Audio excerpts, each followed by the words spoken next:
What's up, y'all? Episode 64 of the Basketballists. It's your boy Steve. Jordan. Bro. It's been a while, all right? Been busy all across the board, all three of us, so it's been hard for us to get a pod going, but we're going to be more consistent this month. May get you three more after this, two or three more, but check in. Per usual, at the beginning of the podcast, what's up? What you been up to? March Madness. Been recording every day. Content every day. It's the best time of year. Facts. But I'm tired though. He said, I'm tired. Them old bones. I'm get tired. you. Uncle's tired. Uncle's That's tired. crazy. Nah, Jordan, I've been watching Jordan. Jordan's been on this grind. What about you, Ralph?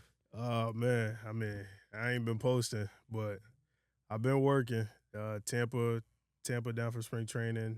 Was there for a mad, probably 10 days. Who's you Went to- chatting with? Chisholm? Yeah, Jazz Chisholm. Yeah, that's your guy? That's my twin. That's That's my your twin. twin? That's your twin, yeah, so- Or a farmer. Nah. But and then went to LA with Jordan for the Nike event. Shaw. Damn, we were recording that long, bro. Yes, bro. Yeah. That's what I'm saying. It's been a while. Like it's been Like, so we got- long. That was like Valentine's Day. Yeah, bro. Yeah. So, It's all good. It's all good. but yeah, we miss y'all. We had to get back in front of the camera, and yeah, we ready to just talk ball, man. Ready to just talk what is ball. it? It is March 13th of this recording, so there's a lot. That's almost a month since Valentine's Day. Yeah. It's been a while. There's so much that's gone on. We're not going to be able to touch everything, but we're going to talk about more of the current events of this recording. So, I guess most recently, since it's fresh off my mind, you've been checking out a lot of games. Just give me your synopsis of what's going on with the playoff basketball scene in New York and then some prep school stuff. Like, what did you see that, we should bring up and tell everybody about? Yeah, man. I'm gonna actually do something called State of High School Basketball. It's an idea I've been trying to cook up. So I'm gonna wait till after all the seasons to give my thoughts on that. But I just love how I could go to like a prep school game and it's different than going to like a New York Public League game, or if I'm going to New Jersey, or if I'm going to Connecticut, like this, then LA. Like it's just it's so much different types of high school basketball, and I love how people have been showing love and they appreciate that now. Like, I feel like that's why I think we work, because it's a space not many people talk about, or it's like a recruiting site or something like that. So it's like we kind of like feet on ground. Like you train, Ralph films, so it's like we get to actually see what's going on out here. It's some things I like, some things I don't like, but hey, man, like I think you just got to deal with it. You can't just. I'm the type of person, like, you can't just sit there and cry over something. So just dealing with it. Just came back from National Prep Showcase. Newman School won. National Prep Championship. Newman School won. Shout out them. That team is crazy. Saw my Putnam guys. Blair, IMG, Link, that was great basketball. I ain't gonna lie. Yeah, and I wanted to also bring up you. We'll give him a shout out. Ralph's brother Ethan. Oh, yeah. Give him a little round. You guys, I'll show you some love. You guys don't know. He's a senior, finished up a prep. Made us proud. We've kept up with him. Towards the end, made us proud. Talk He about had a good year. Yeah, for the level. Talk about his journey though. Like I think this is actually very relatable.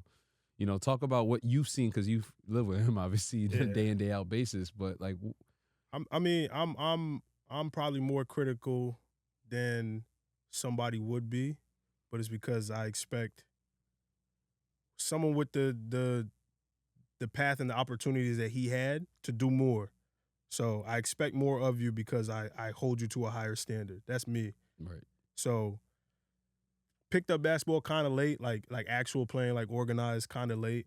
So at first it was like, all right, like he just wants to play it for leisure. Like that's cool. But then he started to kind of take a liking to it. And I'm just like, yo, like if you taking this certain type of liking to it, you got to actually Work. do that. Yeah, it's not like you could like it. And that's fine. Like, once you like it, you tell me you like it, all right, cool. But you telling me you love it, you trying to go here, you trying to go here, nah. You're not doing half as much as what you should be doing. And they can tell you whatever, oh, this, that, I don't care. Bro, you got access to several gyms, several trainers. You should be putting work in if you keep saying you want to do this. Now, once, frontal cortex starts hardening up a little bit, we start getting reality checks. All right, now we kind of know where we at. Started the senior year, we thought, big plans, big whatever, but like that's not how life worked. Cool. Started off okay, but had a couple games, donuts, 2 shots, 3 shots. It's like, yo, obviously this is a new role for you, but like you're in a position to do so and you've trained enough to do so, so you gotta go perform. I think it really finally clicked. Senior night. Senior night, he had a really good night. I was there. I was talking my shit. Everybody on the bench heard me. He had a really good night. They won. The whole year he's been guarding like the best players on the other team. But offensively, he's been real timid. So he guarded their best player who had 30 last time, I think. I think he had like 8, and then he had like 14 or 12 or something like that. So he had a good game. Also too, I haven't been recording, but I've been watching games. Like I'm hooping. I'm hoops in general. Like, you know what I mean? I've been watching college. I've been watching whatever. I've been going to college. Like, so I went to a bunch of his games. I saw him versus Abdul for the SEC championship. I saw him versus Crosby. And then his last game, I saw him versus Bennell. And that game, honestly, I was more proud than anything. I thought coaching-wise, I did not like the decisions that were made. He had high and was guarding Roddy Ricketts. Shout out to Roddy Ricketts. He played amazing. They also just beat Trumbull, who has Sean Wilson, player of the year for over there. So I think he played amazing. For some reason, he just wasn't in the game towards the end. Like, well, not towards the end, in the fourth quarter with 5 minutes left or whatever. But he did everything he was supposed to be doing. He was guarding the best player. He was passing. He rebounding was in, whatever. He was getting to the rim, shooting the 3. Like, he did exactly what he was supposed to do. But, it doesn't always pan out the way you plan it. But he did everything he could possible. Yeah. And that's all I've ever wanted, is for him to just play as best as I know he can. Yeah. So, and there was a reason why I brought that up. We've talked about him, and then he's kind of like the general public we talk about in the pod, his brother, legit. Like a normal kid. Like a normal, yeah. For sure. Like, we talk about, like, he says he wants to be good, but the words weren't matching up with the actions. And then he would do the work sometimes, and when he did it, it led to success, but it wasn't consistent enough. And, I think, like you just said, he just kind of started late. If he took that a little bit earlier, put the work in and realized what he had, I think, it's just, at this point, it's a what if. Yeah. But, like, the message here is, again, like, when you have the people and the resources that are trying to help you, don't take that for granted. Like, try to optimize that, make the most of it, and kind of go on your way. But let's just talk about high-level hoops, I guess, at this point with the Preps Showcase. What are your takeaways? I mean, I'm talking because, being at South Kent, we didn't make the national tournament. We were at the AS this year, but it is what it is. It's part of the game. But, like, what did you see? Like, you saw a bunch of different teams. So you saw, like, Central Florida. You saw a team from Florida. You saw team from Ohio in Inspire. And then you saw, obviously, the Missouri? Lincoln's Missouri, right? And then you saw the New England locals. There were 8 teams in AAA, right? And 8 teams in the AAA. 6 out of the 8 made the national tournament. South Kent wasn't one of them, and the Hoosac School was the other, but the rest of them were in the national tournament. So anyway, that just talks about how high level we the NEPSAC is, especially at the highest level. So again, I'm rambling right now. What is your takeaways from what you saw these past couple of days? I think the biggest thing is, like, preps. Like, I feel like a lot of people that don't know about prep school talk down on it, and I think it's easy to talk down on it because shout out Munch. I remember he went on Baseline Banter, and he was like, "Oh, only reason you guys are mad that kid is leaving the local public school is because your entertainment is leaving. You don't really care if he go to college or he go do this, go do that. You're mad because you can't after your long day at your 9 to 5, you can't go to the local school and watch him." And I think a lot of kids, like I've always situational. Everybody's situation is different, but some kids gotta go to prep school and go see that basketball.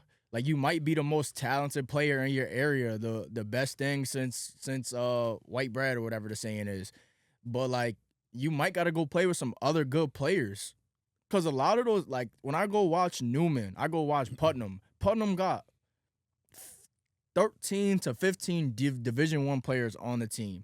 Some kids might play 8 minutes. But you might go AAU, you might be the man, or you might do this, you might do that. But like you might need to see that. You might need a reality check. I can only speak from experience. I wish I went to prep school earlier. But as a 17, 18-year-old, that might be hard for someone to do. Because then it's like, I've been playing at this school so long. Everybody love me. The crowd is lit. It's sold out crowd. We playing at the local college. Everyone love me. I'm getting all the girls. Boom, boom. Like this is real things that's probably going through some kid's head because like you have such a small picture. But sometimes, maybe I got to go see this prep school stuff. Like, and I always say like I wish it was bigger. Like I wish more people could see the NEPSAC. Like I think that level of a championship game that I've seen and the semis. So Blair versus Newman, that level. Like that is the closest thing you're gonna see to Division I college basketball before Division I college basketball. I think it's so funny because like when you say the word prep, right? Like to some people in their head, like the first thing they think of is like preppy, like you know what I'm saying, like collared shirts and khakis and Sperry. They're not thinking what it actually means, which is prep. You're prepping for college, and that's what it really is. Like I think. There's like a little bit of a stigma, like it's for the rich white boys type shit. Like, no, like, bro, like you go to prep school to prep you for the next step. Like same way you go to practice and then you drill the shit and then you go to the game and you execute it, you're prepping for the game. You're prepping for college. And I think that's what people need to get in their head. Like this is helping me for my next step. It's not that the public school can't, but once you graduate, once you elevate from a certain thing, you have to go on to the next level. When you graduated 5th grade, they didn't make you do 5th grade again. Yeah. You know what I mean? Like once you exceed your level, it is customary, it should be, to go up because that's what's needed for you to develop and keep going to that next level. Yeah, and it's just such a hard decision because like a lot of the parents involved like probably never even heard of the NEPSAC. Yeah. Never heard of what's that? The Elite Prep League. Elite Prep League, which is Master Chutton and all them. Yep. Like you never heard of that. Like like I gotta send my 15-year-old out here. But then it's other situations where like, oh yeah, that might not be the best for him. Like maybe he needs me to still raise him, and I don't like he might not be ready mentally to go off. I remember being at prep school. It was like a couple kids there for a week or two already wilding, like got kicked out in the first week or left in the first week. Yeah, that freedom. Yeah, like you like maybe that might not be like somebody's path, but because then like every situation is so different. Because even Stepanak just won the Catholic League in New York. I talked to Josiah, the two twins, I talked to all them after the game.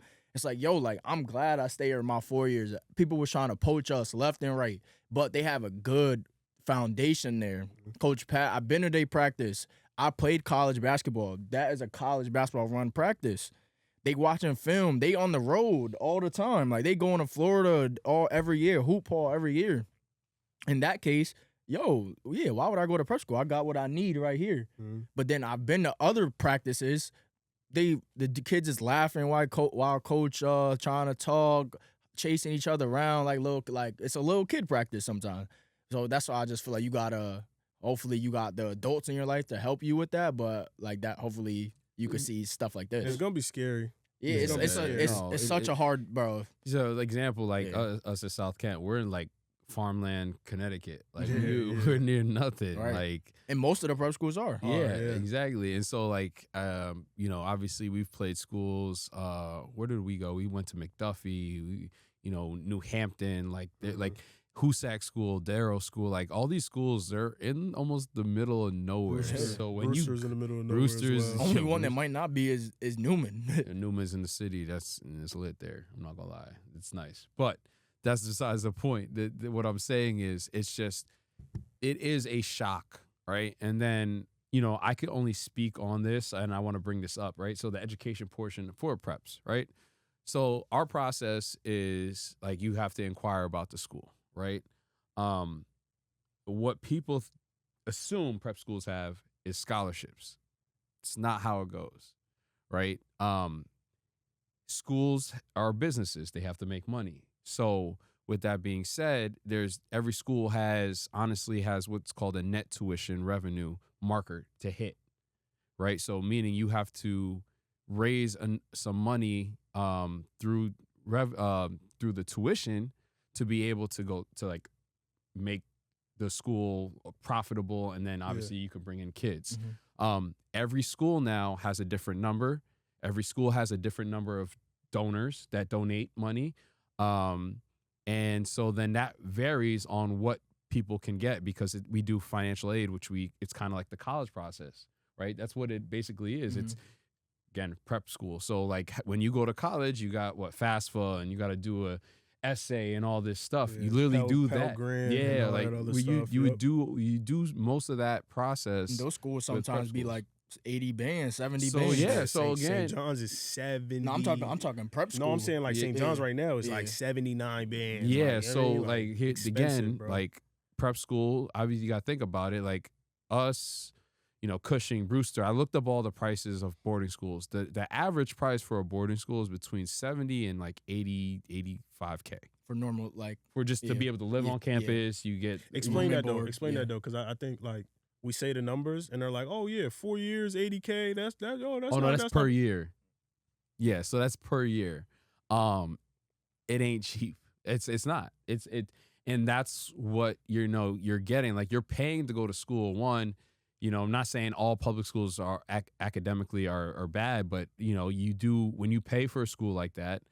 Even the day schools are like what we call schools that are 9 to 3 or 8 to 3 or like whatever. St. Luke's. Yeah, St. Luke's, Kingswood, Kingswood, Oxford, like these other lower knapsack schools. They're mainly day schools. You have day students at prep schools, but it's like 50 to 55K. So to board at a school is an additional 20, basically. Same and thing with college. Yeah, and that comes with food, housing, insurance, and things of that nature, right? So these are things that parents, they're thinking, oh, my kid can just get in and get a scholarship. No, it's not that. There has to be financial contribution unless there's a sponsorship involved. There's, other things involved that we, I was going to say, this is all before if you're talented or not. Right. This is like if you're a regular student, they go based off of kind of what your parents make, which you fill out. Their parents put in their financial information into something. We use an app called Clarity, and then it gives back a number, right? And when you get that number, then it's like a negotiation between you and the school, right? And then, like I said, at that point, if you have some donors, you can maybe offer them more money, or if you again, depending how important that player is, you can try to give them more money, but at the end of the day, it comes down to what the school needs. Yeah. It has nothing really to do with the coach. It doesn't, I can give you 25K, like you would have to pay 20K to come to school. We can give you 50K, 55K in financial aid. That's a lot of help. But that 20K for a family to pay is still a shit ton of money, right? But like in retrospect, it's like you're getting all this stuff and you're paying for the academics. You're paying for the college level coaching, right? And then the job is, we don't guarantee, coaches they shouldn't guarantee you college spots, as a prep school coach, but what they can guarantee you is you'll get exposure, right? Like you saw a lot of college coaches this weekend. Yeah, of course. That's the difference with prep school to compared to other high schools. Your coach probably worked there, or does work there. Yeah, they do. Like, he's an employee of the school. Like you hands on. You go in the gym a few times a day. Regular high school, you're not doing that. You go to school 8 to 2? Probably 7. I remember at Notre Dame, I was at my regular high 3 school. We couldn't even go in the gym. Like, we could never use the gym unless we had our coach there, or we would have to sneak in there, and get kicked out. Like, but sure. I'm like a kid trying to chase. Like, I'm trying to get good. They tell me that I gotta be in the gym. I gotta stay in the gym. I gotta be locked in. I can't even get gym access at my school that I play for, which is crazy. I get, but schools, like, I always It's try a to look at the liability. both sides. Oh, you go in there, you get hurt, now that's on us. Like, now we got all their insurance pop. Like, Yeah. feel me? Like, I get that. I get it, but still, it's like, come on, dog. Like, give Yeah. the kid, he trying to get up some shots. So here's the other thing, right? The gym access, right? Like, so how, this, I'm giving only South Kent because that's what I've experienced, and I know. This is great. Yeah. This is great. Right Yeah. here. Great So, information. so like, we opened it, like, I have the key to the gym, right? We have to lock it up at night because we don't want people in there till fucking 2, 3 a.m. Like, we need to know safety precautions. You need to be in your room by this time. That's the other thing. There's a lot of other things that come with it. So I open the gym in the preseason, usually around 6:30 a.m., right? So we can do a 6:30 to 7:30 a.m. workout, like, right, with me, right? Or you can go in, I open the weight room, right? We have a performance coach. The players have done lifts 2 times a week with the coaches. So then we post the workouts on the mirrors. So you can have day 1, day 2, day 3, day 4, right? So now you can lift or you can come in the gym. You have breakfast, class. Now, if you're a senior or post-grad, you may have a free period. In that free block, you can go to the gym again, whether it's weight room or the court. Or you can hit up we have athletic trainers. So if you're banged up, you hit them up like, hey, can I come get ice? Can I get some treatment? Whatever. Boom. Cool. After school, we have practice, open gym, whatever it is, like for a couple hours, right? Dinner, and then you have to check in at night to make sure you're on campus, the dorm. But then from 7:30 to 10 o'clock at night, you're free basically to do whatever you want. Mm-hmm. So that's technically 4 times you could be in the gym in one day. And I love the way you just explained that because, like, kind of going back to, like, my brother and, like, that the regular Gen Pop kid, did you hear how much times it was on the kid? It's like on you. Like, the opportunity is there. He's not saying, yo, Jordan, yo, Ralph, gym's open at 6 a.m., yo, y'all pulling up? Nah, gym's open at 6:30. Whoever's there, Use that information. whoever's there, as needed. it's gonna be open. Yes. And then guess what? After y'all go to breakfast, y'all got a free period, gym's still open. Okay, cool. Y'all have y'all schoolwork with it after lunch, after the mess hall. Yo, gym's still open. Also, curfew, this, that, like, your day is open, but it's structured around certain events. Yeah. You, as a kid, right? You either get that shell shock, that awakening from high school to college, or you get it from high school to prep school. You see what I'm saying? Yep. But that's why there's the buffer in between. That's why it's prep school. Yeah. Because they're preparing you so when you get to college, you're not like, yo, wait, what the fuck? I got a class at 7 a.m. and then I don't got another class till 8. What the hell am I doing in the middle of the day? Now you're thinking, oh, okay, I can just chill. I'm gonna go in my room and go play 2K, whatever, blah, blah. Then come to find out, you were supposed to check in at 3 p.m. with coach and go see tape, go get a massage, go get whatever. Now you're like, oh shit, I don't know what bro. These are the things that people are telling you. And like Jordan was saying earlier, like certain schools that you're at gonna already have that in place for you. Like we've been using Stepinac as the example. Like I'm sure that's the gold standard. Yeah, you know what I mean? Like, I'm sure all those they kids have a rigid schedule that not only have they set up from kids prior, but coaches prior, and even for the kids in the future, like at all those levels, all the teams that they have. Like I personally, I went to school with the dude that coaches I think the JV. His name is Charlemagne, my guy. Another basketball mind. So I'm already knowing like whatever they doing at the top trickles all the way down. Like it's not like, oh, this the lower level, like it's whatever. You know what I mean? No. This is a program, like top to bottom. And like I gotta do a feature video still, but like they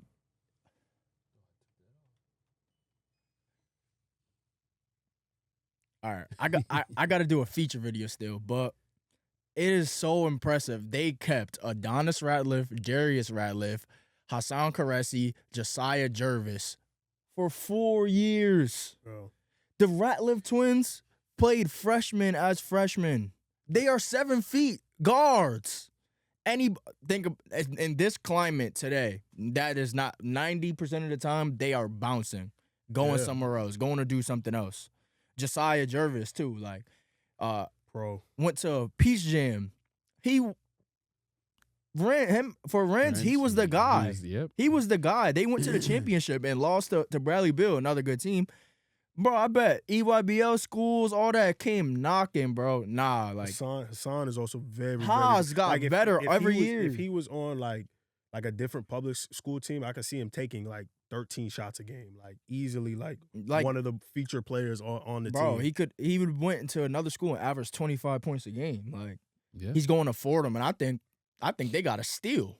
I think Fordham got a steal, but like we keep talking about them, but like they have set up that situation, and I'm the type year after year too. Not just this year. Yeah, year I'm after the type. year. I'm the type like, oh, like all y'all other schools, y'all got chance. Like, you don't be mad that they got that. Y'all got chances to keep kids too. Like, why you got to look at it? Look at yourself in the mirror. We always say that with kids, coaches too. Look at yourself in the mirror. Why can't I retain these kids? Maybe it's on me. Maybe we don't have because I could I don't want to misspeak, but nobody getting paid at Stepinac.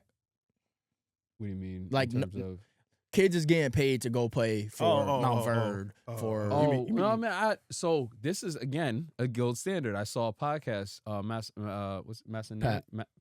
Coach Pat talked about they have a almost like a booster club, and I think what they do is they get alum that can help on the NIL side.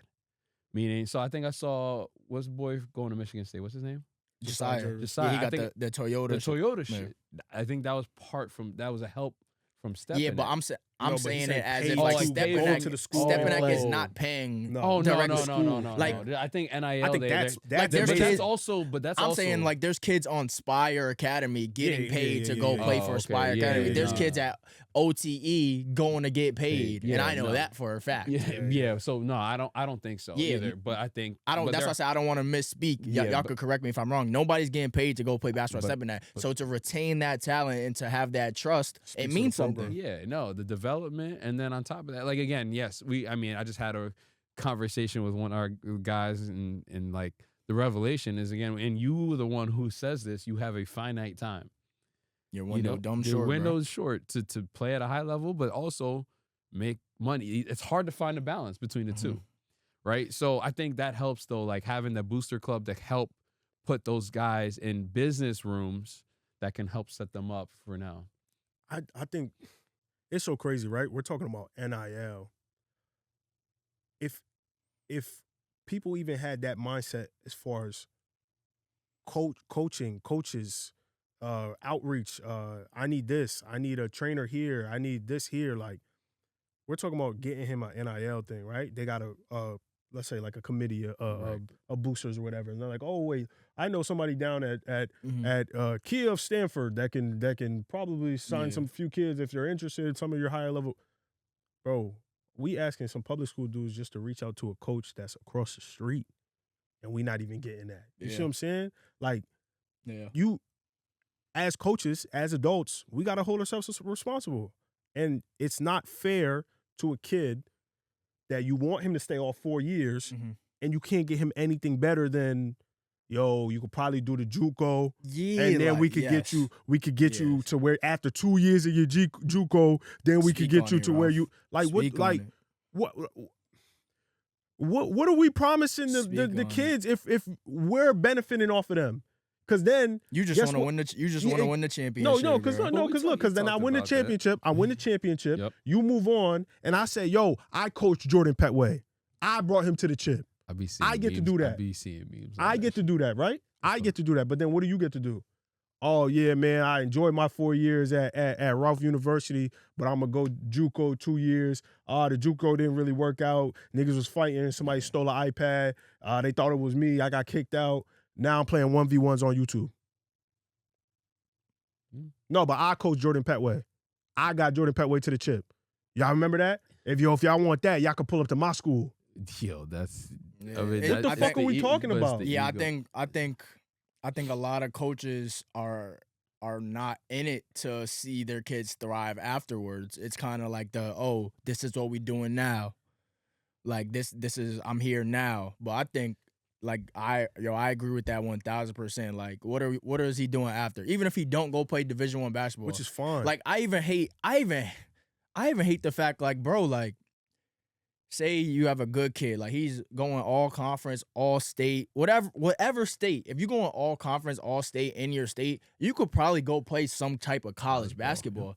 Why can't you, like, you might not even have a connection, but you as a coach, and if you're reaching out as an adult, yo, I have this kid, reach out to a D3 school. Yeah, I agree. Bro, Nothing I wrong with went that. fucking D3, bro. I'm doing all this now. I got a great education. I had a good time playing basketball. It was I had a good time. I had a good time. For the most part, I had a good time. For the most, my fault. But like for the most part, I had a good time playing basketball. During that shit, I was like, "Fuck, bro! All my boys is playing D2, D1, bro. I'm one of the only ones still involved in this basketball shit, though." Yeah. Like, you feel me? Like, at the end of the day, like, Yeah. I still went and got an education, and like I look at it like that now because my frontal lobe is developed, and Finally finished, bro. Yeah. Yeah. but like I know it's hard as a kid, but like, bro, like let him go experience college. Go D3. If he's that good, he probably even if he go D3, you could go to a good D3 Yeah. and get money off. Maybe Yeah. you gotta take out some loans. Sometimes Yeah. that And that's like, okay, it's bro. part of life. And That's like, so okay. again, I'm not gonna talk. I Yeah. don't know too much about it, but like again, I got recruited. You got recruited, right? Yeah. Like we talked about it. Like I was getting recruited. You know, my stubborn ass. It was why I'm a trainer and what I do. I was just D1 or die. That was me. That was my story. I walked on whatever. Going back on it, Clark University up in Mass, right? They offered me a scholarship. I didn't even, I didn't think nothing of it. It was $30K though.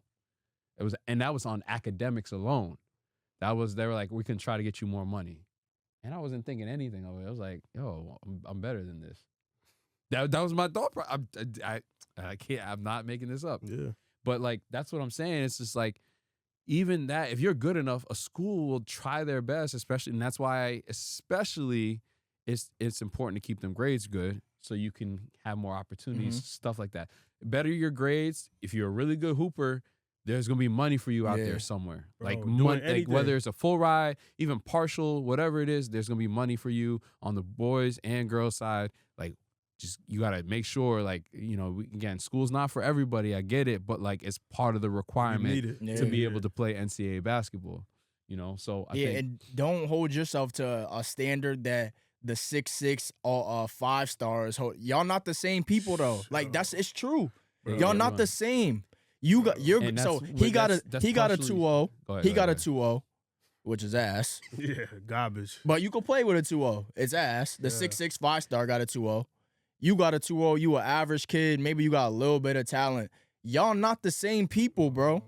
Let's be real. But then you also You got got to be moving different. well, You here- got like you need to have better grades to look at something like that. Maybe you could say if you an okay kid, but say you try you elite in the classroom, you got good test scores, all that. You might go fuck around and get some Ivy, playing the Ivy. They be needing those, bro. But you not the 6'7" 5 star that could have a 2-0 and he'll be fine. Like a lot of kids is not that. You got to have something to fall back on.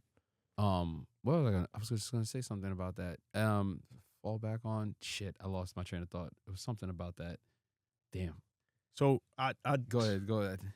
and like it's not no knock, right? Because you could decide that basketball is not for you. That's not what we're saying. We're saying that when a kid actually has dreams and aspirations, and you are with, because you're his coach, right? You're supposed to be with the kid. You're supposed to know the kid. Mhm. You're supposed to know about him. You're supposed to, you know what I mean, know his likes, know his dislikes, know what makes him tick. Like that's part of you being a coach, right? We're not. You can be a fan. You can be a parent. You could be a mentor. But like when you're a coach, you're a coach. So it's like you have to do your job as a coach. So Mhm. no kid should get low key left by the wayside just so you could win this other shit. Like you have to get him ready for the next step. And now, if you're honest with yourself, yo, I don't got enough to give you what you need. That's a conversation you could just have. You could say, hey man, like I love what you're doing. We're gonna try our hardest and do the best we can to do it this year. But after this year, like you kind of gotta go. Fuck, Syracuse. Autry? No. The coach, Melo coach, Mellows? Oh, Boeheim. Boeheim told Melo, yo, it's time to go, bro. And Melo was like, wait, what you mean? Like we gonna run it back? He's like, no, bro. Like, you know what I'm saying? Your next step is the league, bro. You don't need to come back here because what is that doing for you? I know what it's gonna do for me. We probably could run it back. You need to go to the league. That's where high school coaches be fucking up some kids too. Kid got opportunity to do that prep school thing, got scholarships. He's good enough to maybe his parents might got to pay $1K, $2K. Oh, but you lying to you'll get the same looks here. You could do it. Yo, Come man, on, dog. Yo, I'll call the what's it called coach right now. I'll call him right now. That's my man. Because you want to retain him, but like you got sometimes you got Only person that I know you gotta let him leave the nest. That could do that is Chills. Chills is the OG. You gotta let him leave the nest, bro. Yeah, and but that was the point where I kind of had a brain fart. It was also, the kids may think that, but it's also the parents. As much as or whoever's involved, from AAU coach to mentor, whatever you want to call them, like they're just as accountable to getting this information and also making sure the player tries to move in the right direction. Mhm. They don't have the knowledge base per se, or they have limited knowledge and not continuing to put themselves in situations to learn, which then trickles down to that player. And when they do that, the player's like, all over the place, right? Where they're not thinking straight, or they're, I think that's very important, right? Yeah. Just having, again, we talked about the importance of the circle. All right. And I think you brought up a question about what the AAU coach stuff. What was? Oh yeah. First of all, great job, fellas. That was a good segment right there. But all right. So we keep always talking about AAU. We got some more clips coming too from our last one. Nah, there's some good ones we still gotta do. Anyway, so should an AAU coach be held accountable for a player's development? Like, should he be a part of the development of a kid, or is it just that's his summer ball team, yada yada? It's a weird double-edged sword, because I think as a basketball player you should always be developing. Mm-hmm. But however, summer is for recruitment, bro. Summer is for recruitment. Like, and we've been talking about it a lot. Like, it's damn near to the point sometimes where what you do in the high school season, low-key, not even mattering. Low-key don't matter. Only thing they caring about is the summer. Like, we've seen it with Brandon McCoy. Like, clearly, clearly, best players in their class, in their respective, what's it called? Brandon McCoy is like a number. Cuz dropped all the way to 7 just cause he's not playing in the summer. And then Deron Rippey had to play in everything and turned up. Like, he was lower and then you see what I'm moved way saying? up because of it. So it's like, for me, I really do think you're grinding. What do they say? Grind all winter just to shine all summer. You know what I mean? Yeah. Like, you really should be doing your grinding, I guess, during your high school season. I know that doesn't make sense. I feel like in the summer is when you're mostly on your workout grind. Yeah. But what I'm saying is, everything that you took during your high school or winter or whatever, and then like that little time before AAU and all that start, whatever the process of what you learned there and then what you were working on needs to show in the summer. Now, whether you develop again over the summer, that depends on how hard you're working. But I think as a coach, I think I have to be able to market what you can give me right now. So I don't know if I have the time to develop you right now. Now, don't get me wrong. We're still developing the mind. We're still developing the IQ. We're still developing as a basketball player just playing basketball. But I don't know if, as a coach, AAU, I can develop you as intensely and as accurately as I would like to or want to. I think that's where I'm at. I got two things. First, let's keep it all the way a buck. Sorry, general public, not talking about you right now. Not at all. One of the best players in the country, clearly still developing. He's in high school. Brand A dropping that bag on me. They dropping that bag on me. I'm gonna be a feature, or maybe sneaker deal coming. But I gotta go play with this coach. I don't know. I never really played with him, or I could stay with this program I've been with. Like, I kind of grew up through the program. Like, which one? That's the tough. And then also on that the development pace, somebody posted something. It was Theo Pinson and Stovall. I think he runs EYBL. He was like, "Yo, the reason Takeover is so good is because they have kids all around the area and they can practice." As we know, other people This kid coming from Imports, Atlanta. Imports. This This kid, Imports. I gotta fly. I gotta fly him in. We can't fly together. Yeah. But we got the best team as far as summer team. Because even it's so funny. We always hear the older NBA players talking about, oh yeah, this AAU ball stuff. Bro, they was always talking about KG flying to Cali to go play with whatever. Who they get from Antarctica or something. I know. I know what you're Boozer. talking about. Boozer. Yeah, I seen yeah, that stuff. yeah, Oh yeah. yeah, Alaska. I say Antarctica. Alaska. We got but it's not the same thing No, a little that- bit. No, It it is. is. It It is. is. No, it definitely is. But But- also, but- I think it was less. Yeah. It was less. There There was- wasn't there a was- it was bunch of less. mama Yeah, pops. yeah, it was It less. wasn't so. It was like, yo, like, Yeah. And it meant I something. mean, It if I'm really in- meant something. I want y'all to answer that question though. Like this brand, Adidas, Nike, whatever, dropping that bag on me, or I could stay here. Maybe they're not even dropping that bag on me, and I just playing summer ball. timing. I think it's timing. Like, if I feel like I'm really hitting my stride, what's the harm of trying to go get a little something? It's also Eli Ellis' dad just said he could retire right now. He started making money. He said Eli started making money in 10th grade.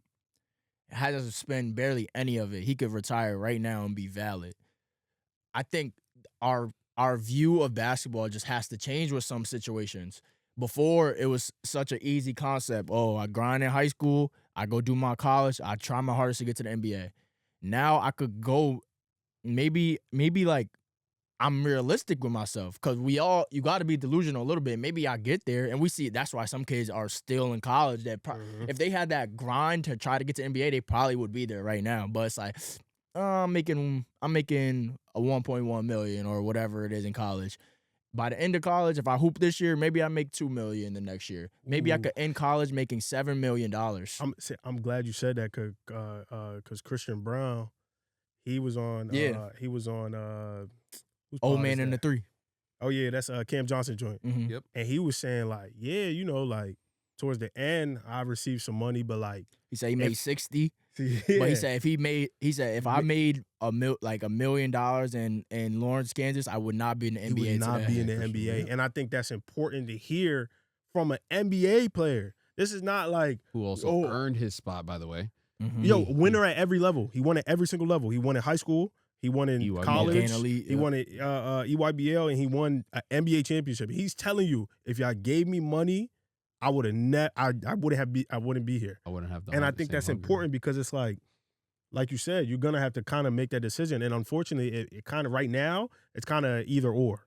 Make money, go We just- try for the highest level, yeah, and we that's just- exactly what we're we're talking about with one of the guys. Where it's like, I feel like, yes, you can stay where you are and try to dominate again, bet on yourself, and you'll probably enjoy it more, right? You're getting the ball more, you're playing more, whatever. But also, sometimes as a competitor, you want to try to get to the highest level. Mhm. I want to play against the guys that I think I'm better than. Yeah. I wanna Like, be yes, one of I'm the at my greatest. level, but I want to elevate. I want to get here, and then it might make my journey longer, but it's still gonna be my journey because I want to try to get there. So it's like you could think about a kid that's playing like in the MAC, double A MAC or the one single A MAC, Right. like, you know what I mean, like. And all right, I kind of played okay. I probably, let's say I'm a big, I averaged 13 and 8. I could probably go find something else a little higher. Yeah. I could go, But like, here- and I yeah, might be on that but bench here- too. here- yeah, here's what I heard exactly. I too. might be on that bench. But if I'm on that bench with 100K, I might be a little quieter. You know what I'm saying? I might be rah-rah. I Yeah, might be it'll go be a little team. different. Yeah, I might be go team. I might be Yeah. all right. I might be okay with playing 10 minutes fouling out. Yeah, but here's sitting. the thing. I tweeted about this the other day because of our boys situation, right? The contracts. This is the stuff that, again, we're gonna try to find some like agents or someone to get on here to talk about contracts and like what they go through. But like, if the wording on the contract ain't right, Whew. and you don't see any of that money, it's a waste of year. Yeah. Well, we can talk about that another time. But Especially when you feel like they was telling you, yo, like, it's your world, like, we're gonna give you whatever, like not even financially. We talking like the ball, playing wise, yeah. yo, we're gonna give you the ball, we're gonna do whatever, blah blah. You add on top of that they not kicking you your bread.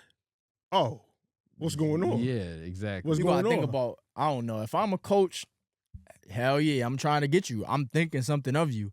You get in this building and you ask, I feel like I wasted the chicken too. I can't even put you on the fucking court. Yeah, but is it still owed to the player though? Yeah, but I feel like that's why all these It's freaking lower. NIL agents better go do their homework. So, but also too, we need to set up contracts in place. Yo, To protect like the They players. do. They, like I think no, but I'm saying most- like most- so they go- incentivize so- contracts where it's like, so- yo, if you don't average at least 6 boards, we could give you half. Like, yeah, You like, gotta earn it. Like, yeah, it's your money, but you gotta earn it. Here's the Yeah. thing: some of these contracts have to go through like intermediary that's hired by the NCAA, Mhm. and if it doesn't look good, and they look at the numbers, it don't match up. You can't. They said technically you can't make the money, and plus I think Trump passed some law before, like the beginning of the year, with like the money and trying to put a limit or something on it. I don't know, but. It's weird. Like I just listened to a podcast and the guy a who lot of Goyard bags in Yeah. the locker Yo, rooms. you seen that You seen video? that? He said you Georgia. can never hide the money. yeah, but I'm saying so could like never hide the money. he's the guy who runs Weave. It's called Weave. I said it before on a different one of our other pods, but he's always on the podcast with Doug Gottlieb, and he always kicks knowledge. He's like, this is what you should do as a college coach. This is what you should be doing as a player. He was talking about a player, not knowing. So again, it goes by market value. What your value is for what you did. Yeah. And they don't know that until people start hitting the portal and people start getting offers. See, and that's And why I then what said he- what that he one does- time when I said that it should be public knowledge. Yes. But he was also saying, like, as an agent, you should always set a baseline.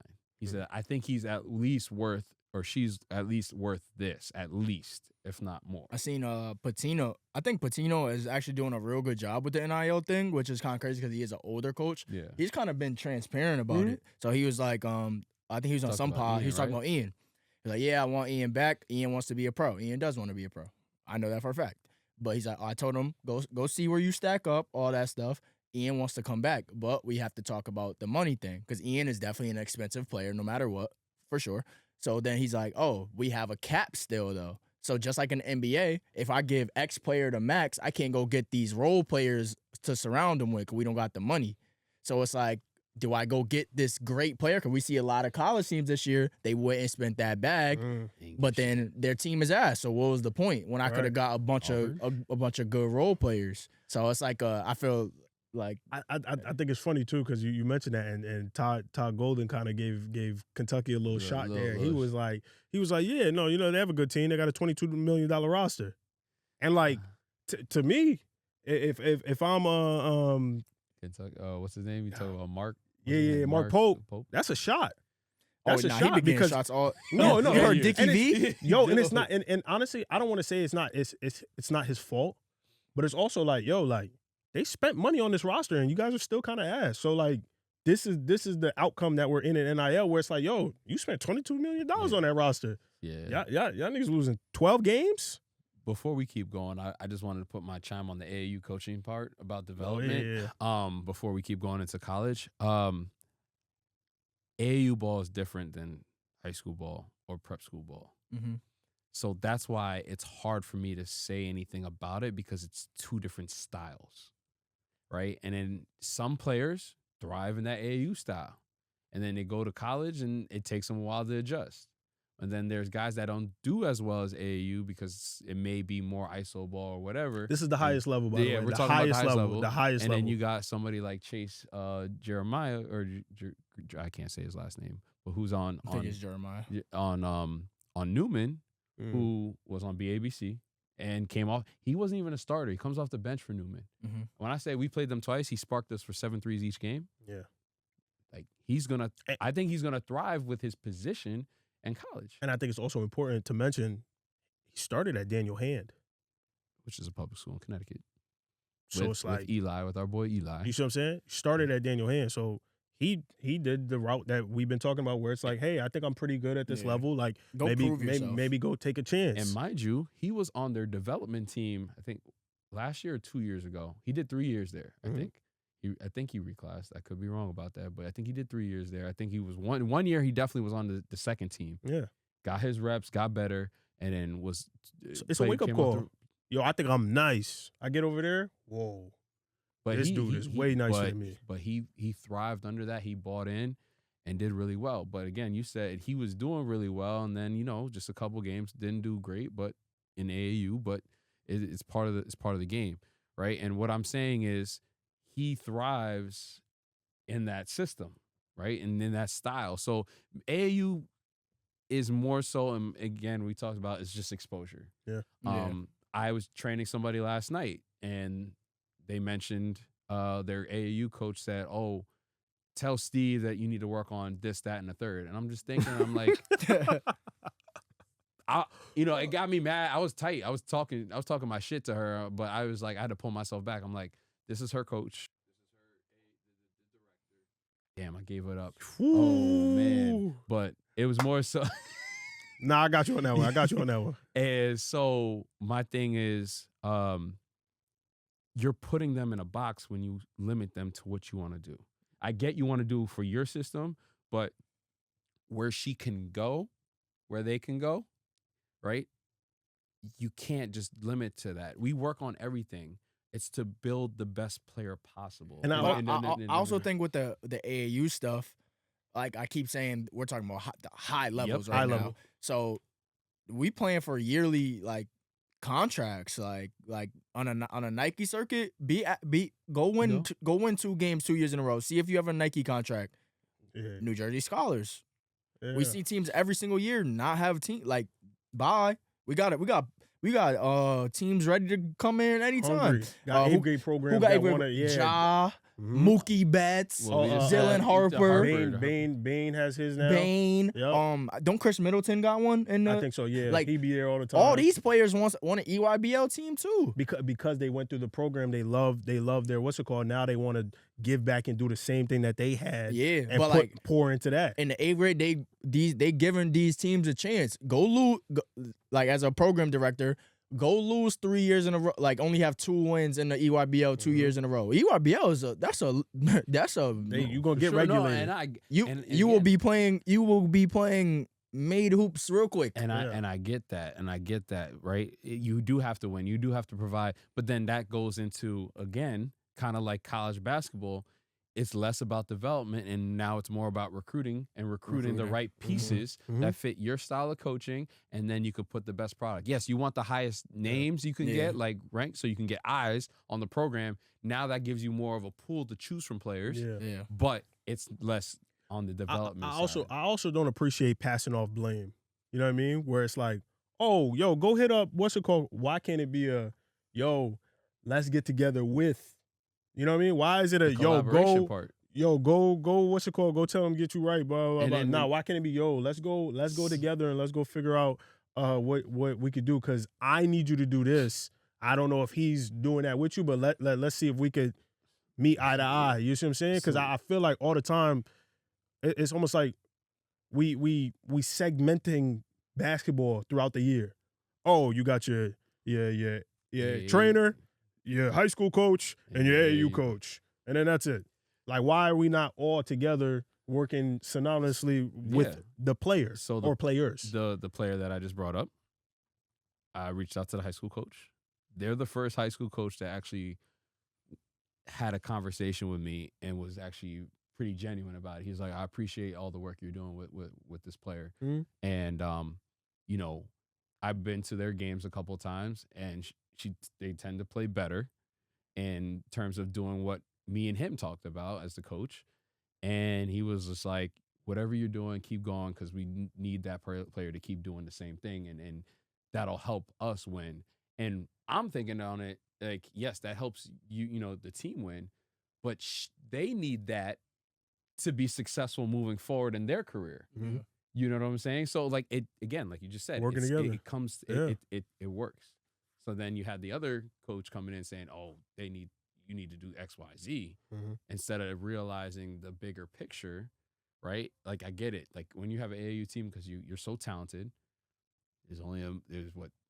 at that level, EYBL is dog eat dog. You have a bad tournament, you're not on the team next week. Yeah, but I get it. I get why it's like that, though. No, again, that's what I'm saying. It really, because we try to put out the best product. The team that the player plays on, they are sponsored, right? So it's not like, it's a bad team. It's just I think I think people have a problem with accepting, like, that's gonna sound too political, but like accepting like outside or other, like or like Input. or exposure. Like Yeah. I think some people are scared of exposure sometimes, or like opportunity that might seem what's it called. And I'm gonna bring this up. I'm not gonna get too crazy on it, but it's like apply for a media pass, right? Mm-hmm. Respectful. You know what I'm saying? I do my due diligence. Like I'm a well-educated young man. I know how to send an email. And I get back an email that kind of feel like, yo, we don't want them type of niggas around. That was the tone. You see what I'm saying? And for me, I could take a no. I'm cool, bro. As this guy right here, I can take a no. They tell me no all the time. I'm cool. You know what I'm saying? I'm a bitch about it a little bit, but I'm cool. You know what I mean? But like the almost disrespect of like, oh no, we don't do that type of shit over here. To me, it's just like you gatekeeping something that could be bigger than what it is because you're not letting a certain type, or you're allowing people who have always done it to do it. And it's like, bro, that's not how stuff progresses, bro. That's not how stuff develops and evolves. Like, do you think the knapsack when Isaiah Thomas was there at South Kent is the same knapsack it is when Steve is here right now coaching? It's not. It's gotten better. It's evolved. It's developed. There's new people in place. Like, having the same rigid structure and don't get me wrong. If it works, of course. But like having no space and no room for variation or evolvement is why things is dying. In Connecticut, I'm looking at you. Connecticut is laughable. It's laughable. We got playoff games. They getting blasted by 50. First round. Blasted by 50 because we and then we can't even promote the times of the games, the tickets, the media baseline. Like bro, if we can't promote our own product, that's a problem. And that's why they leave, like especially Connecticut. And then you're mad when they leave. Yeah, and then people are mad when. Oh man, he didn't do this. He didn't do that. No, it's unfortunate, and that's just what it is, right? Like you can't be scared to evolve. No. To accept help from others. Like, you know what I'm saying? A lot of places do it. A lot of places do things better than you. That's okay. You can learn. You can ask for help. Like I don't understand the kind of, like you said, where it's like like y'all go do that. Yeah, I'm gonna do this, but yeah, when you go over there, just tell them to go do whatever. Yeah, and again, one of my biggest gripes with coaches was like, especially when I train girls, they like, oh, why are you trying to teach a girl how to do a scoop layup? Like that shit irks my soul. But like that's where we're talking about moving forward and moving with the times. Yes, evolving and understanding. Yeah. We're in 2026. Are you watching college basketball? Are you watching the WNBA? Like that on that side, right? Like it's just like, what are we even talking about here? But anyway, let's move forward. All right. Do you want to, there's two ways we can go. We can go college or we can go to your event since we're on high school. Let's do that like after the fact. Okay, you want to do that. Okay, so one. it's March Madness. It's a lot going on the women's side, men's side. Teams are losing, so teams right now, there's a lot of colleges that their season is over. And then slowly we also got some portal news, like people saying, "Oh, I'm not coming back." With D2 and D3, it's been rampant on my Twitter page. I've seen guys at the D3 level, playing at, whatever example, maybe like a University of Hartford or like, oh, I'm in the portal. Oh, like I'm like, I thank God that was not a thing when I was around, bro. I would have been in that portal. Where you would have went? I don't know, but like I feel like I'm saying, like, would you have stayed in your? I would have been. I think I would have still. I think I would have probably went like same comp. Like I was about to say, would you have stayed in your conference? I really feel like but like I'm gonna show you, coach. That was never even like a thought. Like I never really thought about that because it was like it's a sin. but I really would have been like, my little kid mind would have been like, oh, basketball. When realistically, I'm in a great situation for life there. Yeah, bro. Like, but Like I'm having so glad the that wasn't Endicott degree Yeah, like, was way worth it than transferring to like Nichols and giving them 25 the next year. Yeah. And that's no shade on Nichols. I'm No saying shade, but like the experience Endicott's a he better got school from than Endicott. us. Yeah. No shade. No shade. but Shout out like, Nichols. Yeah, no, but like in turn, wait, is it the D3? Is it D3 Elite 8 yet? Or no? Sweet 16 Sweet today. 16, Yeah. today. So Endicott, Sweet 16 go today. Gulls. I'm an honorary go Gulls. So like again, basketball across the board is lit right now. You know, in terms of, I guess we can go Division I route. Like, what are we seeing in the current events? You know, like where do we wanna take this? Like, there's so much to talk about with the college scene. Before we get there, Okay. right? Xavier Lee, I would like to formally apologize. Okay, you have arrived. I'm finally seeing what they paid for, and that's all I really wanted. If I'm being honest with you, you know what I mean. I didn't want to see the timid and taking a couple of shots. He was never timid, because he was timid. Anyways, I don't want to see. I don't want to see. You know what I'm saying? Like, I finally it's getting put together, and Florida is becoming one of those teams that could be in the running late for that championship. I think they have a 1 seed, right? Yeah, they should. And I think Florida is one of those teams that I would put up there. I'm still on Arizona. All my money on Arizona. That's me. Michigan is still up there. Michigan took a tough bounce with LJ Cryer getting hurt. That's his name, right? I think so. Or LJ Case. I forgot his name. Which one? The backup guard that tore his ACL from Michigan. One, right? Oh yeah. I'm actually like pulling up rosters and stuff. But yeah, right now. those teams, UConn. Michigan's playing right now. UConn is in there. But yeah, those are some of the teams that I think would be towards the end. I really like the way it's playing. Yeah, LJ Kaysen. He tore his ACL. Yeah. The one thing I am seeing that's consistent though is I think a lot of schools are getting passes for having a tough schedule and kind of being middle of the pack. Auburn is definitely one of them. I mean, Kentucky's another. They might be first 4 out. They were saying. Yeah, I wouldn't want to see NCAA. My bad. Side note right now. You good. It's obviously on the day of recording. Kentucky plays Florida for the quarterfinal of the SEC today. Love that. At 1:00. So go ahead. Sorry, keep going. I wouldn't want to see NCAA just put certain teams in because of their strength of schedule. I understand that they played their strength of schedule and that's all they can do, but like they lost. You know what I mean? Like you're not jacking that like quad 1, quad 2 stuff. It's not that I'm not jacking it. I think right? Not all quad 1 is made the same. Not all quad 2 is made the same, right? Yes. So if I'm undefeated in quad 2 and you have a couple losses in quad 2, you may have played better teams, but if we are categorizing it as quad 2, then this is quad 2. No, we could talk about it. Miami is one of the perfect examples. Miami, Ohio. Yeah. Bro, if I have no losses in quad 2 and you're telling me quad 2 is quad 2, why is it not quad 1, 2, 3, 4 then? Then I'd be playing quad 3 schools that you feel like are not quad 2 but not quad 4. My point is, you are telling me this is the pool of players. Guess what? I played teams in that pool and I didn't lose. Now, are the teams I played the same level as the other teams? No, but I didn't make the fucking quad 1. I didn't make it. My thing with Miami, Ohio, I think they should get in a tournament. Absolutely. Give them a 16 seed.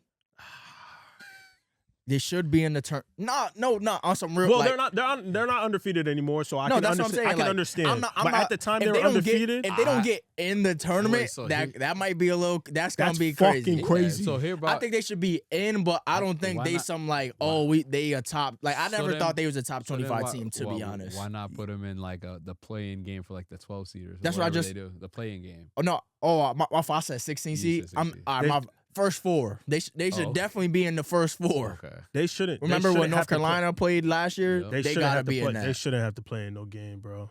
They shouldn't have to play. You crazy? They shouldn't have to play in no game, I'm bro. split on it because of what they did. No matter what you say about it. Winning that game, winning Division I level, especially in today's wins are game, wins, and they tried to play good teams. They tried to schedule him. He said nobody wanted the game because they were afraid to lose because they knew they could have been that upset game. So you got. I'm just going. That. I watched them. They win a lot of close games, and that is They a skill. do. I think they They deserve do. to be in the tournament. I'm Okay. saying that, I think so but as well. I don't think they're a top 25 team in the country. So why are I they think ranked? that's fair because they were wins, undefeated. If they took one loss, they Bro, were fucking but out if, of there. But if strength of schedule matters, right? And they they're don't not have a playing- good strength of schedule So why the fuck are they ranked? Why are they ranked? because they were undefeated. That doesn't make any sense. It does make sense. No, bro. it doesn't. No, it doesn't. How can I rank you above a team that played a stronger strength of schedule and has maybe 8 losses versus you being undefeated playing subpar teams compared to the teams I've lost to? You think they factor in like, is it just like, oh, they won the game, or is it like, they won by 2 in overtime? You think they talking about that? Like margin of Yeah, like, no, point- that like matters. how the That win matters. was. Like, that matters. They probably take in. I don't think it's an actual. Cause I ain't gonna lie, I watched them. I watched No, watched they- one game of them. So I bro, feel they me. had I'm, like I'm, 4 it's a overtime little, games. bro. They played Ohio, like the last game of the year, I think. I'm like, Auburn is better than them, but they deserve to be in over Auburn. I agree with that. But also too though, we're talking about in conference. They had Auburn folded against Tennessee yesterday. We're talking about in conference, right? In your conference, like the way I see it, those teams always gonna play you it's gonna be hardest good because games. like not to say that they're not doing film, but it's like they know what's conference going. games You know are what I'm saying? hard. Like those are hard.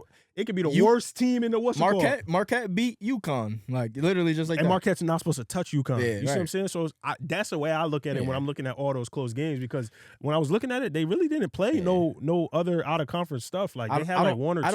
I don't think we disagree. We all we're agree. saying the same thing. Yeah, We're I just think we the all level agree they of should be in the agreement. tournament. Yeah. But I'm saying they should be like 16 or the first 4 in. I don't think they like got a I think stamped spot. see, I but don't think that. I think there's no reason to like. So the- what the seed AP do you think they should be? the AP poll and the hold on, I'm gonna get the AP poll and the Ken Pop art, right? Oh my god, I hate Ken. Whatever that shit is. That They shit is Ken stupid. Pom, yeah, they have them ranked amongst the top 25 schools in the country, right? Mhm. Now, for me, if you could rank me where I'm at against my peers, against my competition, and you feel like my achievements are better than the 8-loss team that plays in the SEC, I don't think there's a reason why I should have to play in to get into the tournament. Because this is amongst the peers. This is a voted thing. This is your opinion. This is what you feel about the team and where we rank. So if we rank there, I shouldn't have to prove it to you again. I already proved it to you. I'm ranked. So, because look, they're ranked above St. John's. St. John's got to play in the play-in to get into the tournament. Who's ranked above St. John's? No, they're not. Miami They're of not. Ohio What was. are you talking about? I don't know. I haven't seen No, the they're list. not. so I St. wouldn't- John's is like 13 in the country. I'll check really quickly. The last poll, St. John's was 13th, and they've been like 15. Okay, through no, the 18. last one I saw, I think they were 20. St. John's was 17. So Oh, yeah. so yeah. Let me St. let me John's track is that. 13th So in the 3 country. spots back means I gotta play in. Yes. To me, that's crazy. Because like I said, quad 1, quad 2. I know they're not all made equal, but you separated them like this. Let St. John's have lost to Providence last night. No, right? Yeah. They would have a significantly lower seed than when they beat Providence. Right. Absolutely. They lost to UMass. They Shout also, out Danny Carbuccia too. Big win. They also didn't get a bye as a number 1 seed in their conference. So What do you mean? it's the quarters. They have a smaller conference. It's Of not. course they have a smaller conference, but But here they also didn't get a bye. Oh my! It's not the SEC where you have mad teams, gang. to counter what So you what? to counter what you said. That's like saying Florida should have a bye. It's the same shit. to Florida is playing in the quarters today. They lost in the quarters. Florida didn't play the first 2 rounds of SEC because there's mad teams. They lost in the same round as Florida's about to play today. Florida's yeah, the one of the quarterfinal. best teams in the country. It's the same shit. And to Don't- unfortunately, I don't like counteract that what you bye said, argument. Nigga, so unfortunately, I have to be with him there because they got a whole week off. Hey, I don't like that so bye argument. I still think number 1 team should have a bye. It's It the depends co- on so the you go number. straight to It the depends semis. on the number. You go straight to it's every team in every Florida conference, they played. play Yeah, quarters. Florida They played play in the quarters. St. John's was the best team in the Big East. They played in the quarters. You play in the quarters, and no matter what, you're talking about. What are we talking about with that one? Oh, yeah. You were doing good until that one. Two, No, four, it's not about six, doing good. eight, No, like 10, you're the number 12, one. You should get a bye. 12. They played in the quarters. The issue, though, to your point, though, like I guess they only took the top team because there's 13 teams in the conference. So I don't think everybody. They might. I makes think it. they only have 8 teams that make it. I think the top 8 teams make it, and UMass Because they're a smaller. What's it called? But if UMass was everyone the was just in cutoff. there, even though they tied with Ball State, they had a better overall record than Ball State. There was three teams, Buffalo, and Buffalo barely lost to Akron, which was the 2 seed. Like it was a. Yeah.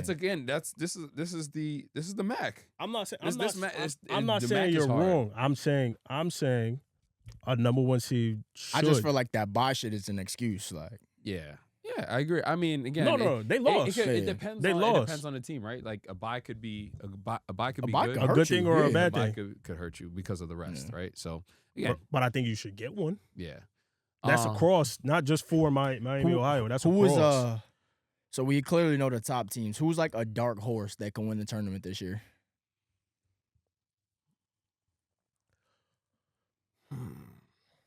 Can St. John's get there? no, Fuck no. Sorry. I'm not a. St. I'm a John's Johnny. fan. Yeah, you're a Johnny. I'm not a that. I Hell don't trust. I no, don't trust. man. They don't have the shooting. You need shoot in March Madness. It's always that one team, just like Newman.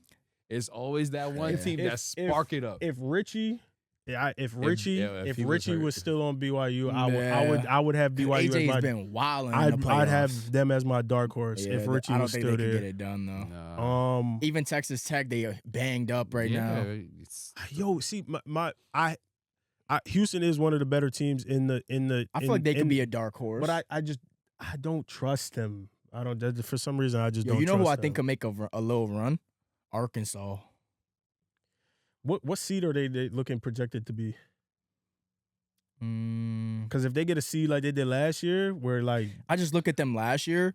where they knocked should have off been. a couple, They should have been in the elite. They should have beat Texas Tech. Yeah, They should have won that game. Their seed was so low they went through the gauntlet before they even got to the Well, the I what's it agree with called? that the shooting factor because that's why St. John's lost. Like Yeah, when they you couldn't shoot shoot. awful in a They- game, yeah, you that's can't hard shoot. to bounce back from that. I'm looking at teams. The team that just won their conference that I think actually would surprise people is gonna High be- Point, man. Shout out High Point, man. Oh my God, what happened to Virgil? I'm going with South Florida. South Florida, The coach has okay. been doing an amazing job. Their top player won Player of the Oh. Year, Newcomer of the Year, and Defensive Player of the Year. NC State. I'll go NC State. You Are they even gonna make the That's what tournament? I was gonna say. Do you They think they'll are, make- maybe. I Let me don't see, know if they're NC gonna make the State. tournament. NC State's where? They're not on the cusp. They are. What's They're their 20 and record? 13. 20 and 13.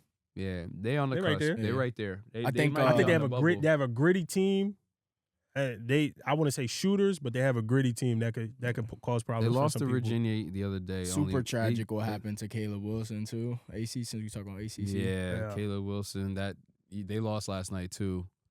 Let's Clemson. let's talk about that real quick, because I seen somebody say it, but then when I saw it, I was like, damn, they was right. They was like, yo, I didn't realize how much Caleb was wilding, and like they Nah, put he the was highlights tweaking. together, and I was just like, yo, like He obviously was. highlights are looked highlights, amazing. right? You got to watch the game, but like even when I was watching the game, I clearly could see that this is a true talent.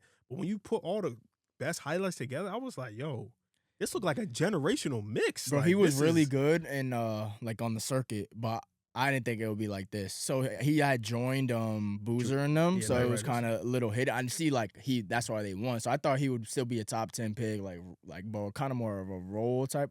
Nah, he Like give me the storm. ball type Well, shit. like when he was Georgia Stars before. Yeah. Yeah. I saw it there, like, because I was watching Badara, and him and Badara went at it, and I was just like, this kid's like a top, because Badara was doing his thing. I was like, oh, okay, like that's a good day for Badara, but I didn't expect that. Like what I saw nah, this year. yeah, I he was OD like, So- this year. So he goes down with the injury. Obviously, like, you know, you would want him to play. I think they would have did pretty well, honestly, like with his play, the way he has the chip on his shoulder and the way he's like so like, you know, hitless. Yeah. Like I want to go at dudes. I think they would have been a tough team to play later on. Do you think this slows down or makes a different decision for him as far as coming back or maybe leaving out? No. Like, because I have been seeing that a lot where the guys are like, oh, I might come back next year. you Players talk say about that DP. every year. And I know it's BS, but like Yeah. for him who actually did get injured, And he loved, like, he loves everyone, UNC. Everyone Like you said said, he he loved, loves everyone says he UNC. loves Just like the Boeheim thing you said. You gotta go. You bro. gotta go, You yeah. gotta go. can't have Yeah. you back, brother. You gotta let him. Yeah, it's his time. He did like that. It was nice to see someone genuinely love playing for a school. Yeah. That was fire. I loved to see him play. fire. Like he brought like North Carolina felt like North Carolina this shit. Like when they beat Duke like that, and you saw them rush the like the quad or whatever in the college town. Like that was fire. Like some college town. Like North Carolina ain't feel like that in a while. Like they recently went to the what was that 2022? Oh, 22. I'm I think bugging. so. Yeah. That was like 22 when they beat Duke and then lost to Kansas and the chip that's with what it was. Caleb Love went crazy. Yeah. But like I guess they did recently go, but I feel like No, you can have a year or two where you feel like it's not the same output. But on that kind of like path, do you feel like there's certain guys that shouldn't try to go test their waters this year? Like some guys that that are hearing rumblings that are in there, like maybe like out of the tournament or about to have the tournament. Like so I don't think I'm gonna name specific guys, but I think I'm predicting this year there will be a lot of players we think are going to the draft that are going to stay in college. Because why not? If I'm getting drafted 20 through 30, unless my ultimate goal is the league, I believe in myself, the safe route is staying in college. We seen it last year. Any other year before NIL, all that, Hod and LeBaron Philon would not have been coming back to college. Even Boogie, they would not have came back to college. Like, why would I? I'm going to the NBA. I'm going to make money. But now, like we said earlier in the pod, you have to look at basketball in a different light. And then also, I spoke to an agent, high-up agent, a lot of big clients. He said the portal this year will be one of the craziest portals that's happening. Yeah, I think that's what the podcast I listened to. He said like, you know, the rumor was last year's numbers were crazy, but he thinks this year is going to be even crazier. Yeah, he was like, yo, like there will be some names in the portal you would never have thought have entered the portal. So, but in portal is different this year. Remember last year, you could. Last year dudes was losing. Yeah, I'm out. They lost sweet homie on Vanderbilt. I'm out. Yo, they lost. In the locker room. 10 minutes later, he was in the portal. In the locker room. So I think you can announce now, but portal is only open for 2 weeks. What he did, the scheduled post? Yeah. He did the scheduled post. He said, man, we about to lose this They didn't game, even man. get on the plane.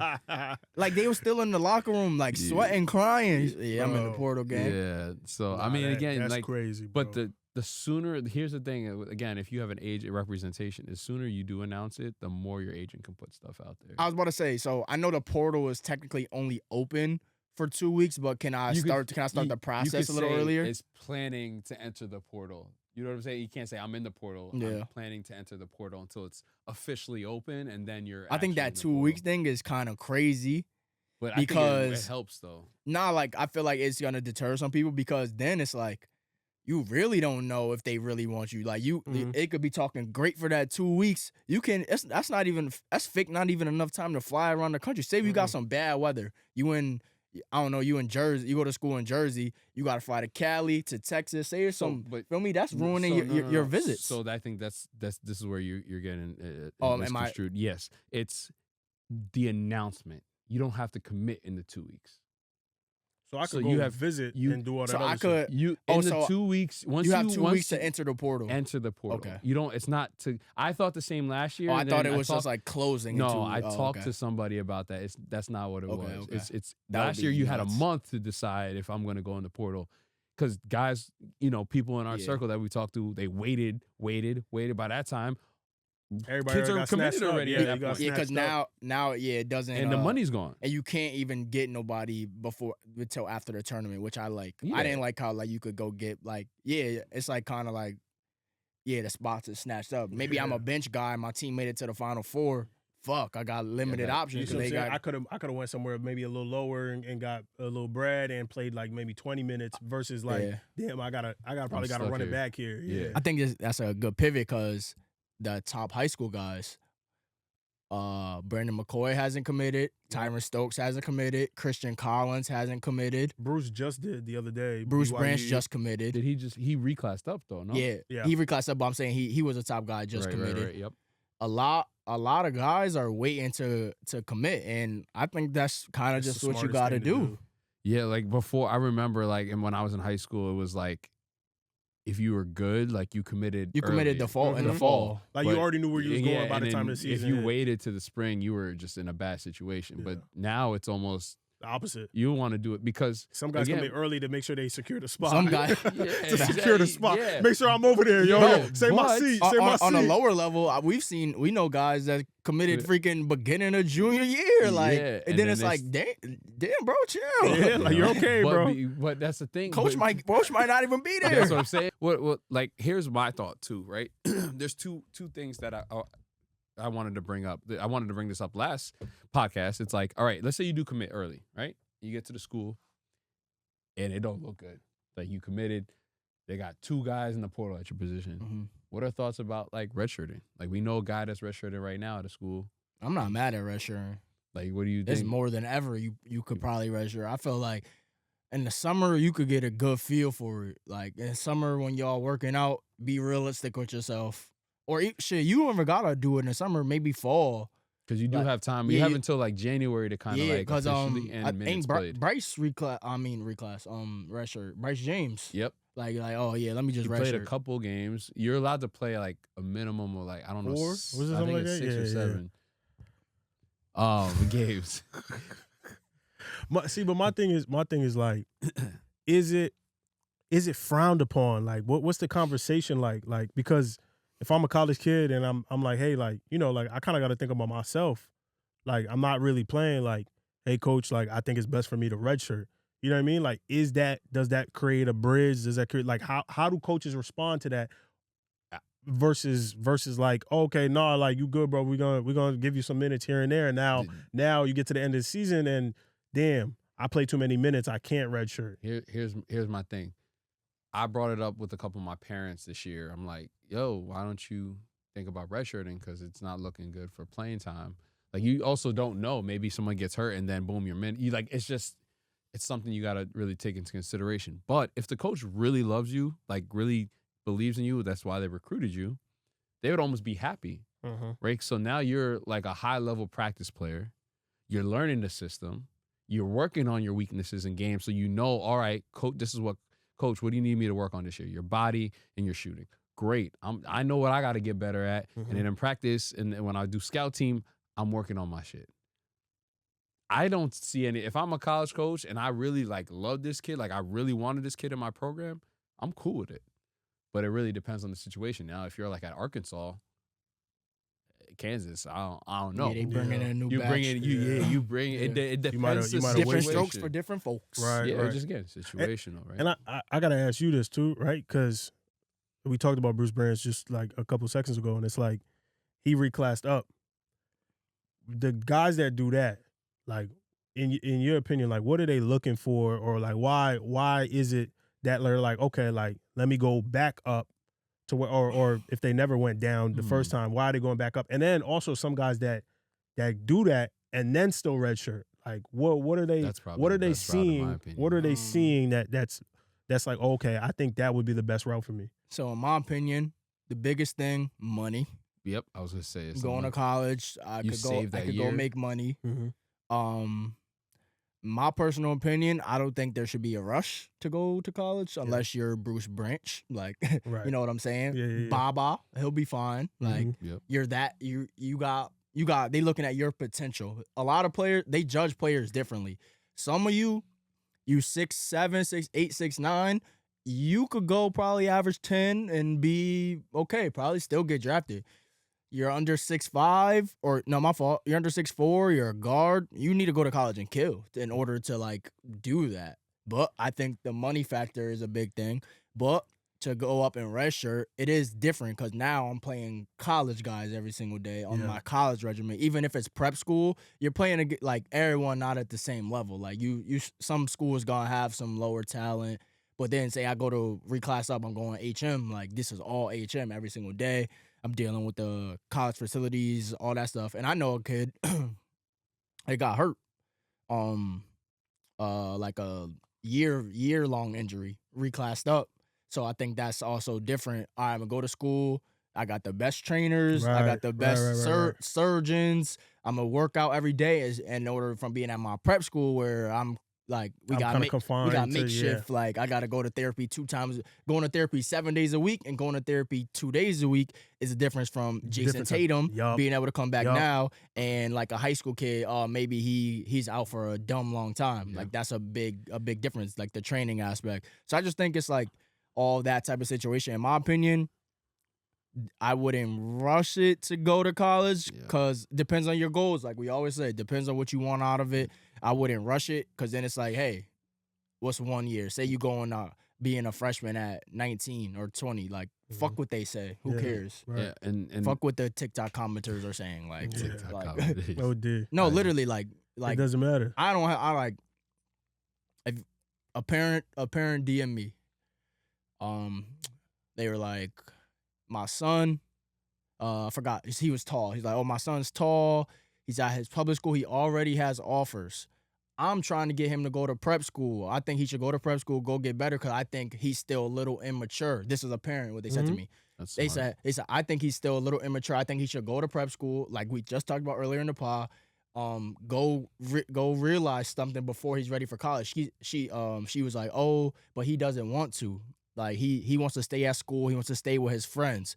I DM'd her back. I said, okay, that's interesting. You have to ask him, what does he want out of life? Like, does he want to be a normal kid, or does he want to really chase the basketball dream? That's something you really have to decide, because like being with great power comes great responsibility. You can't be a normal kid if you want to be that level of basketball. Maybe some people could do it. They get away with it. We all know talented people that never worked hard in their life. They just was super talented. Wake up after being on the game all night, doing whatever, and they still go get buckets. Never in the gym. Hey, some people are built like that. It happens. But it's most of the time, that's not what it is. What do you want out of life? Do you want to be a normal kid? You want to go to the party and all, like be with your friends, build those memories? That's important too. And there's nothing wrong with that. Yeah, I'm not saying nothing wrong with it. Nothing wrong with that at all. I'm not saying that's not important. But if you got these opportunities, your mom is even realizing, oh, I think you're immature. Like as a kid, you're not realizing, but later down in life, you know, your parents always be like, oh, you gonna remember one day. You're gonna thank me. You're gonna thank me one day. Yeah. And to your point, right? So I'm going to even dial it back even further. Like for a younger kid, right, who's talking about, I want to play college ball. That's why reclassing early is not a terrible thing. It's like, but we talk about reclassing with purpose, right? Yeah. You can have that hoop dream, right? I want to be a D1 player. I don't shoot people's dreams down. But then you got to work hard at that level, that professional level work ethic, to get to where you want to go. And you can't be a regular kid if that's your goal, right? And so then you can also, and in the way I phrase it to people is like, yeah, there's really no rush to go to college. They are getting older. So when people are in the comments saying, oh, triple reclass, the quadruple reclass, what's the difference? There's no difference. Chad Baker-Mazara is our age. Yeah, Chad Baker-Mazara. That's an extreme example. But that's an example. But that's an example. Regardless, you have an 18-year-old entering college, and you have a 26-year-old who just got kicked off the team at USC, who was playing and busting people's ass and talking crap. But he's 8 years, 7, 8 years also, old. it's probably a little kid that has never been to college. Like, I put something about Alex Carabin, and someone was like, "Oh, he's mad old playing against 18-year-olds." Alex Carabin is 23. We've all been to college. That's regular. That's a normal age to graduate college. Exactly. 22, 23 is regular. 22, 23, 24. That's a normal. Yep. Even college, you meet people. Like, I'm about to say, yo, you might take some of the military guys that even not like even military. serve. Maybe I graduate college. I graduated high school. Oh, I'm not ready to go to college right now. I'm gonna go work for a year or two, and then I'm gonna go to college. That happens all the time. Even like people that want to stay after for masters, they're still on campus. Like, you're still there, bro. You're still there. That's a normal age. Yeah. You know, maybe, or like, but like even doctors, farm majors, that shit, like they're on campus. They're like you can't argue with a little kid that has never experienced that. You also can't argue with adults that never experienced nothing neither. You also can't argue with adults that never experienced. Maybe the adult didn't go to, like, you don't know you don't know Yeah, how something everybody's- is if you haven't Yeah, experienced it exactly. for real. Baylor Like, is the same as Harlem, New York. So. Yeah. Yo, No, you, I gotta ask you too, though, right? Right. Because and we talk about situations a lot, and a situation I think people find themselves in a lot is that they're in a situation that they don't like, but they have no awards, no accolades, no film, nothing to go off of as far as like getting to where they want to go, but they know that they're trying to get somewhere, right? What resource, what's the best way to facilitate a move? Like, hey, I'm here right now, right? Let's say you're at the D2 level. I'm here, I'm not really playing, you know what I'm saying? Like, I practice a lot, I stay after, I'm still in the gym, like I have a trainer, but I'm not really getting any minutes. Like, well, like, what can I do? you want to go first, or you? I'll Want me go. to Okay.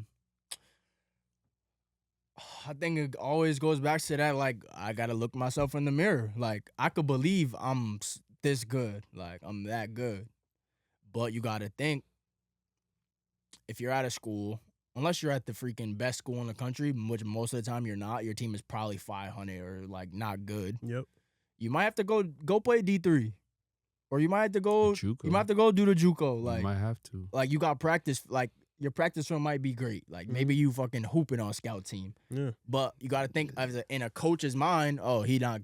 Why? There's a reason he not Yeah, playing. right. Mm-hmm. Like, coaches are For whatever reason. coaches are human with too. no knowledge. Coaches are Correct. human too. You gotta we gotta stop going into, oh yeah, I pray to God I hope coach sees me in the like, no. No. It's No. not Like, how it coaches works. is like, I'm here for this person, or yeah, like, he I'm got- playing, I'm He trying got to 2 win, I'm kids getting these too, guys. bro. He's Yeah, going like- home, like he's unplugging. So like you might have to, like, I know you want to stay at the D2, maybe you want to play in that same conference, like, reach out if you got to, feel me? But maybe you also got to add in some D3s, like go prove yourself. Maybe you have to take a step back. All right, let me go prove myself for a year. Yeah.